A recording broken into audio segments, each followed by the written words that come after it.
Viewers, এটা হচ্ছে water level sensor. এটা হয়তো অনেকে দেখেছেন, আবার অনেকে দেখেন না। এটা ম্যাক্সিমাম টাইম নিডডিং মেশিনের ব্রাজুলি এবং ডাইনেটিক মেশিনে ব্যবহার করা হয়।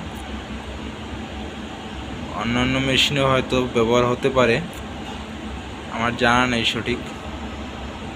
আজকে একটা বিপরীতধর্মী বিষয় আপনাদেরকে দেখাবো। এই সেন্সরগুলো সাধারণত ইনটেক হয়ে থাকে, এটা ভিতরের পার্টটা দেখা যায় না বা খোলা যায় না।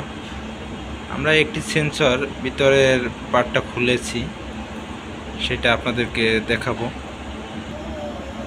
এই যে দেখুন, ওয়াটার লেভেল সেন্সরটি, এটা আমরা গ্রাইন্ডিং দিয়ে কেটে ভিতরের পার্টটা ওপেন করেছি। এখানে দেখুন, উপরের পার্টের ভিতরে একটা রেবন কেবল রয়েছে। এটা এই যে ওয়াটারের প্রেশারটা এখানে করে এই রেবনের মাধ্যমে সার্কিটের প্রেশারটা চলে আসে। আর দেখুন, এখানে বেশ কিছু ইলেকট্রনিক্স সার্কিট রয়েছে, এই যে দুটি সার্কিট আছে।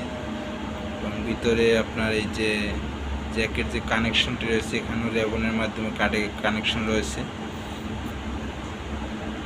এভাবে এখানে একটা প্রেশার সিগন্যালের মাধ্যমে মনিটরে আমরা ওয়াটার লেভেল দেখতে পাই।